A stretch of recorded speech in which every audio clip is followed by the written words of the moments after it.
Cable India ചാനലിലേക്ക് എല്ലാവർക്കും സ്വാഗതം. ഇന്ന് നമ്മൾ വന്നിട്ടുള്ളത് GSTയിലുള്ള ചില പുതിയ അപ്ഡേറ്റ്സുകളുമായാണ്. അതിലൊന്നാമത്തെ കാര്യം എന്ന് പറയുന്നത് ITCയുമായി ബന്ധപ്പെട്ട കാര്യമാണ്. ITC on goods received.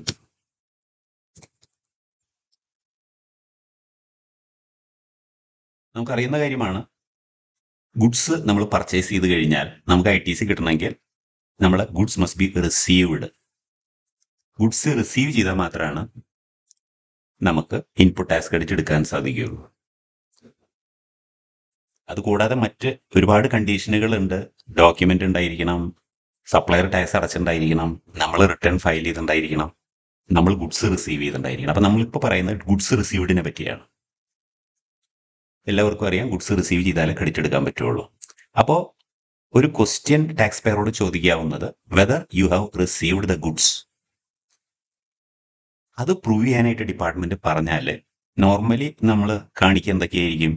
Invoice കാണിക്കും, പർച്ചേസ് ഇൻവോയ്സ് കാണിക്കും, പിന്നെ ബാങ്കിൽ കൂടെ പേയ്മെന്റ് കൊടുത്തു എന്ന് കാണിക്കും, ലെഡ്ജർ കാണിക്കും. ഇങ്ങനെയുള്ള കാര്യങ്ങളൊക്കെ ആയിരിക്കും നമ്മൾ കാണിക്കുക. അതുപോലെ തന്നെ GST 2A കാണിക്കും, 2Aയിൽ വന്നിട്ടുണ്ട് എന്നുള്ളതൊക്കെ കാണിക്കും. ഇതാണ് നോർമലി നമ്മൾ കാണിക്കുന്നത്. പക്ഷെ പല സമയങ്ങളിലും ഡിപ്പാർട്ട്മെന്റ് ഇത് ചലഞ്ച് ചെയ്യും. അതിന് പല കാരണങ്ങളുണ്ടാവാം. അവർക്ക് ഡൗട്ട് വരികയാണ്, നമ്മൾ ഗുഡ്സ് റിസീവ് ചെയ്തിട്ടില്ല എന്ന് തോന്നുവാണെങ്കിൽ നമ്മൾ അഡീഷണൽ പ്രൂഫ് സബ്മിറ്റ് ചെയ്യേണ്ടി വരും.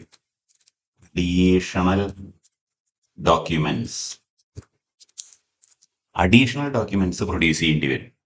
ഈ അടുത്ത് മദ്രാസ് ഹൈക്കോടതിയിൽ വന്ന രവിചിത്ര വേഴ്സസ് അസിസ്റ്റന്റ് കമ്മീഷണർ എന്നുള്ള കേസിലെ കോടതി ടാക്സ് പെയർക്ക് അവസരം കൊടുത്തിരിക്കുകയാണ് to submit additional documents. Additional document എന്ന് പറഞ്ഞാൽ എന്തൊക്കെയാണ്? ഇ-വേ ബില്ലിന്റെ കോപ്പി, അതുപോലെ തന്നെ ലോറി റെസിപ്റ്റ്, അതുപോലെ തന്നെ ഫ്രൈറ്റ് പെയ്ഡിന്റെ ബില്ല് വിത്ത് പ്രൂഫ്, ഇങ്ങനെയുള്ള കാര്യങ്ങൾ ഇത് പ്രൊഡ്യൂസ് ചെയ്യാൻ പറഞ്ഞിരിക്കുകയാണ്. അപ്പോൾ നമ്മൾ ചിന്തിക്കാനുള്ളത് എന്താണ്? നമ്മൾ പർച്ചേസ് ചെയ്ത് കഴിഞ്ഞാൽ പർച്ചേസ് ബില്ല് മാത്രം നമ്മുടെ കയ്യിൽ വെച്ചാൽ പോരാ, അതിൻ്റെ കണക്റ്റഡ് ആയിട്ടുള്ള എല്ലാ ഡോക്യുമെന്റുകളും ഇവിടെ പറഞ്ഞു. E-way bill, lorry receipt, freight paid bill, അത് പേ ചെയ്തതിൻ്റെ പ്രൂഫ്, ഇങ്ങനെയുള്ള കാര്യങ്ങൾ. അതുപോലെ തന്നെ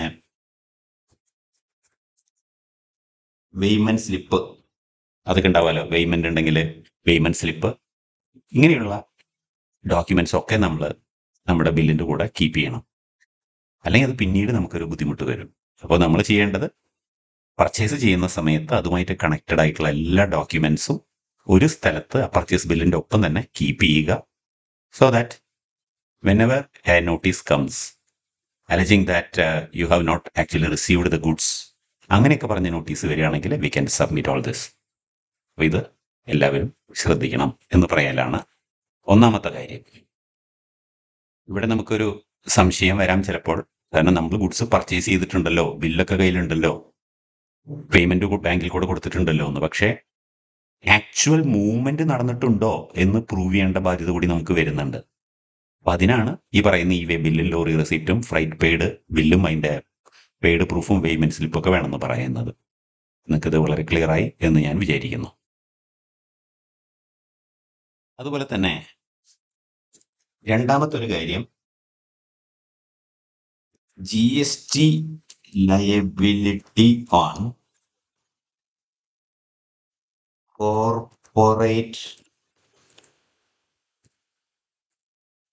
കോർപ്പറേറ്റ് ഗ്യാരണ്ടി.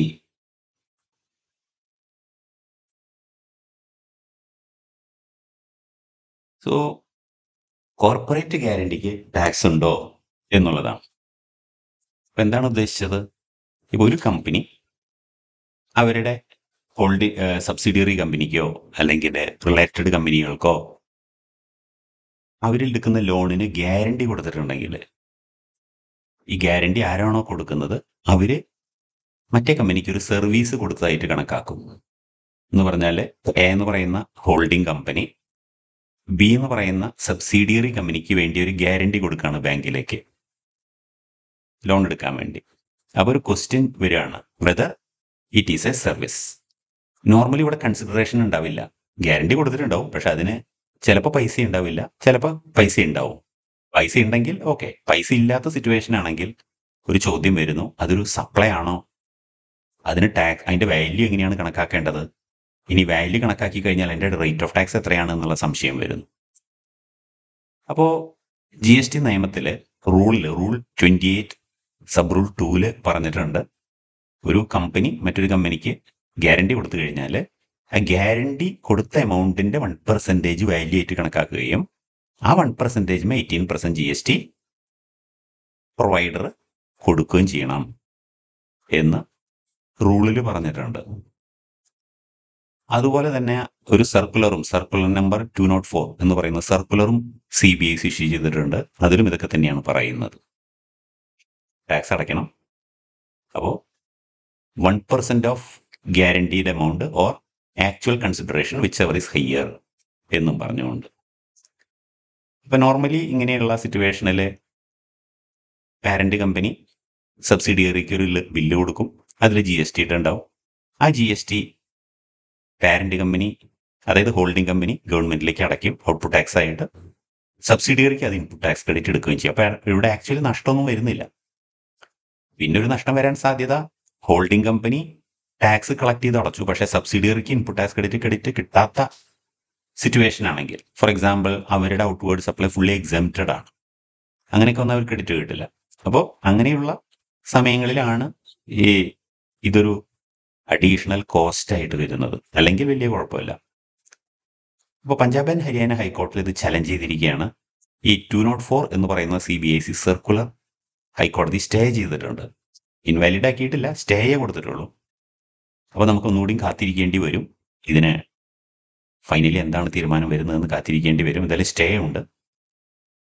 അപ്പോൾ ഓഫീസർമാർക്ക് ടാക്സ് ലയബിലിറ്റി ഇതുമേ വാല്യൂ കണക്കാക്കി, നിയമപ്രകാരം വാല്യൂ കണക്കാക്കി, റേറ്റ് ഓഫ് ടാക്സ് കണക്കാക്കി ഇമ്പോസ് ചെയ്യാവുന്നതാണ് എന്നാണ് കോടതി പറഞ്ഞിട്ടുള്ളത്. പക്ഷേ നമുക്ക് കാത്തിരിക്കേണ്ടി വരും. ഈ സർക്കുലർ പരിഗണിക്കേണ്ടതില്ല. സർക്കുലർ ഇല്ലാത്ത പോലെ അവർക്ക് ഡിപ്പാർട്ട്മെന്റിനെ പ്രൊസീഡ് ചെയ്യാം എന്നാണ് പറഞ്ഞിരിക്കുന്നത്.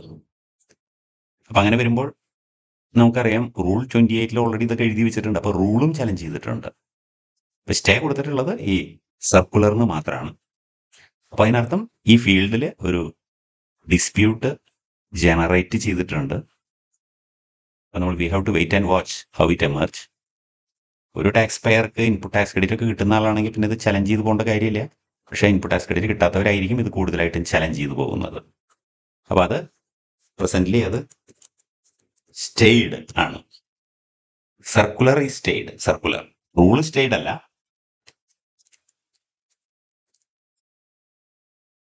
സർക്കുലർ സ്റ്റേ ചെയ്തിട്ടുണ്ട്, പക്ഷെ റൂള് അവിടെ നിലനിൽക്കുന്നുണ്ട്. അപ്പോൾ റൂള് സ്റ്റേ ചെയ്തില്ല, അതും ചലഞ്ചഡ് ആണ്, പക്ഷെ സ്റ്റേ ചെയ്തിട്ടില്ല. ഇതാണ് രണ്ടാമത്തെ കാര്യം. ഇനി മറ്റൊരു കാര്യമുള്ളത്, show cause notice for financial year 2019-20. അപ്പോൾ 19-20 ഫിനാൻഷ്യൽ ഇയറിന്റെ ഷോക്കോസ് നോട്ടീസ് ഇഷ്യൂ ചെയ്യാനുള്ള ലാസ്റ്റ് ഡേറ്റ് ഈസ് 31 മെയ് 2024 ആണ്. അപ്പോൾ ഓഫീസർമാർ തിരക്കിലായിരിക്കും, അവർ ഷോക്കോസ് നോട്ടീസ് പ്രിപ്പയർ ചെയ്തുകൊണ്ടിരിക്കുകയായിരിക്കും. 19-20 ഫിനാൻഷ്യൽ ഇയറിന്റെ നോട്ടീസ് ചെയ്യാനുള്ള ലാസ്റ്റ് ഡേറ്റ് 31 മെയ് ആണ്. ഇത് പക്ഷേ അണ്ടർ സെക്ഷൻ ഏതാണ് 73 ഓൺലി. 74 ഇനിയും ഇഷ്ടംപോലെ സമയമുണ്ട്. നമ്മൾ 73 കാര്യമാണ് പറയുന്നത്. നോൺ ഫ്രോഡ് കേസ്, അങ്ങനെയുള്ള കേസിൽ ലാസ്റ്റ് ഡേറ്റ് ഈ മാസം അവസാനമാണ്. സോ അവസാനമാകുമ്പോൾ നമ്മൾ പോർട്ടലിൽ നോക്കണം, അല്ല നോട്ടീസ് വന്നിട്ടുണ്ടോ, ഉണ്ടെങ്കിൽ ടൈമിനുള്ളിൽ നമ്മൾ റിപ്ലൈ കൊടുക്കുക വേണം. അപ്പോൾ ഇപ്പോഴൊക്കെ വരാൻ തുടങ്ങിയിട്ടുണ്ടാവും. അപ്പോൾ എല്ലാവരും അവരുടെ സൈറ്റിൽ കയറി നോക്കുക, ഒന്നും മിസ്സാവാൻ പാടില്ല. Okay, yes. അടുത്തൊരു കാര്യം ന്യൂ GST പോർട്ടലാണ്. GST പോർട്ടലിൻ്റെ ഓവറോൾ ഔട്ട്ലുക്ക് അവർ മാറ്റിയിട്ടുണ്ട്, കുറച്ചുകൂടി യൂസർ ഫ്രണ്ട്ലി ആക്കിയിട്ടുണ്ട്. കേന്ദ്ര ഗവൺമെന്റ് പറഞ്ഞിരുന്നു പോർട്ടൽ കുറച്ചും കൂടി ആക്സസിബിൾ ആക്കും, കുറച്ചുകൂടി യൂസർ ഫ്രണ്ട്ലി ആക്കുമെന്ന് പറഞ്ഞിരുന്നു. അപ്പോൾ അതെന്തായാലും അവർ ചെയ്തിട്ടുണ്ട്. അത് നമുക്ക് സൈറ്റിൽ ലോഗിൻ ചെയ്താൽ കാണുന്നതാണ്. അടുത്ത ഒരു പ്രധാനപ്പെട്ട കാര്യം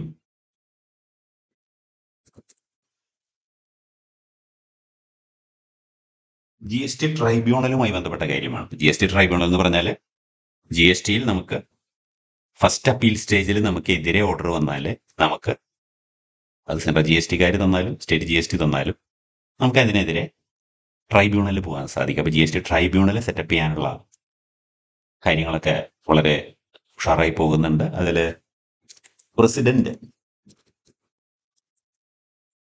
പ്രസിഡന്റ് ഈസ് അപ്പോയിന്റഡ്.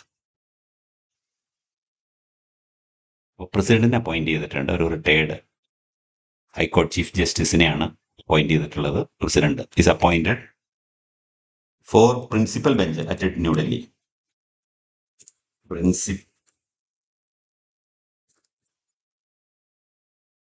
പ്രിൻസിപ്പൽ ബെഞ്ചാണ്, അതാണ് അപ്പോയിന്റ് ചെയ്ത്, അവിടെയാണ് അപ്പോയിന്റ് ചെയ്തിട്ടുള്ളത്. നമുക്കറിയാം ട്രൈബ്യൂണൽ ഓൾ ഇന്ത്യ ഒരു പ്രിൻസിപ്പൽ ബെഞ്ച് ന്യൂഡൽഹിയിലുണ്ട്. അതുകൂടാതെ 31ഓളം സ്റ്റേറ്റ് ബെഞ്ചുകളുണ്ട്.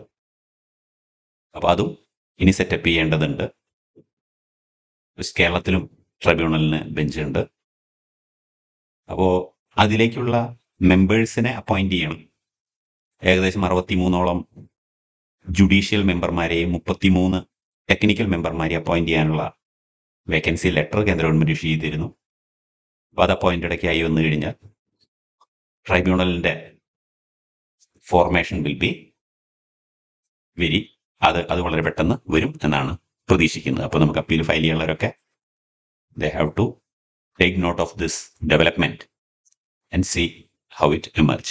അപ്പോൾ ഇതൊക്കെ ഒന്ന് മനസ്സിലാക്കി വെക്കുക. നിങ്ങൾക്ക് അപ്പീലുകൾ ഫയൽ ചെയ്യാൻ ഫസ്റ്റ് സ്റ്റേജിൽ നിങ്ങൾക്കെതിരെ ഓർഡറുകൾ വന്നിട്ടുണ്ടെങ്കിൽ അതിനെതിരെ അപ്പീൽ ഫയൽ ചെയ്യാനായിട്ടുള്ള ഡോക്യുമെന്റേഷനൊക്കെ ശരിയാക്കി വെക്കുക. യെസ്. അടുത്ത കാര്യം GST collection in Kerala for financial year 23-24 എന്നുള്ളതാണ്. കഴിഞ്ഞ എപ്പിസോഡുകൾ നമ്മൾ പറഞ്ഞിരുന്നു കേരളത്തിലെ ടാക്സ് റവന്യൂ, GST റവന്യൂ കാര്യമായിട്ട് കൂടുന്നില്ല. ഓൾ ഓവർ ഇന്ത്യ കൂടുമ്പോൾ അവരൊരു 12-13% വെച്ച് ഗ്രോ ചെയ്യുമ്പോൾ നമ്മൾ അതിൻ്റെ വളരെ താഴെയാണ് ഗ്രോ ചെയ്യുന്നത്.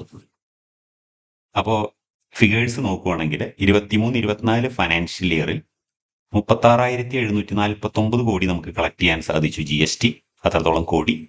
പക്ഷെ അതിൻ്റെയും തലേ വർഷം 34,678 കോടിയാണ് കളക്ട് ചെയ്തത്.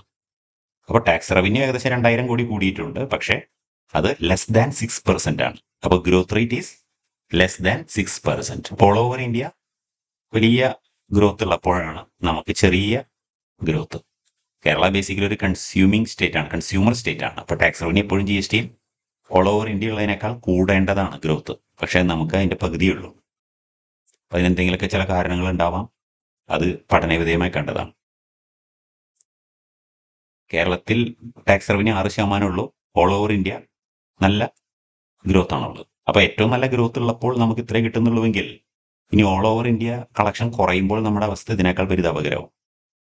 അതിനു വേണ്ട നടപടിക്രമങ്ങൾ സ്വീകരിക്കണം എന്നുള്ളതാണ് പറയാനുള്ളത്.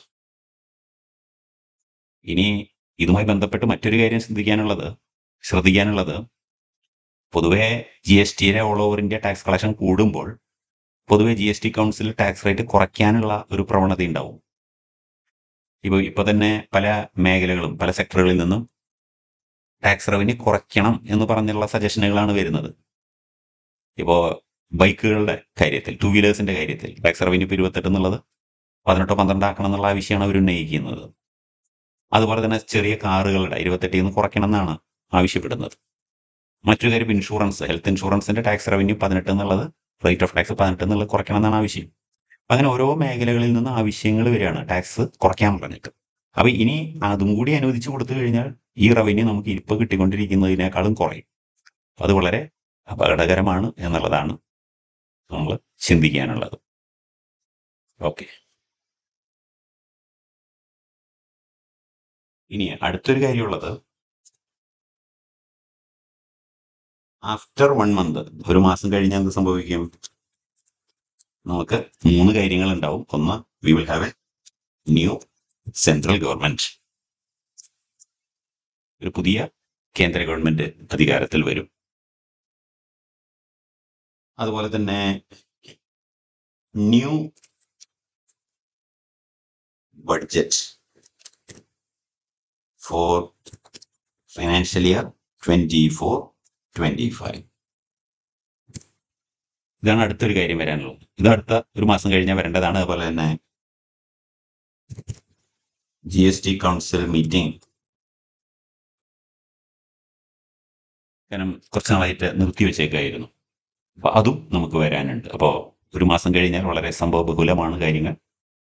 എന്തായാലും നമുക്ക് കാത്തിരിക്കാം. ഇതൊക്കെയാണ് ഇന്നൊക്കെയുള്ള വിശേഷങ്ങൾ. അടുത്തൊരു എപ്പിസോഡുമായി വീണ്ടും കാണാം. നന്ദി.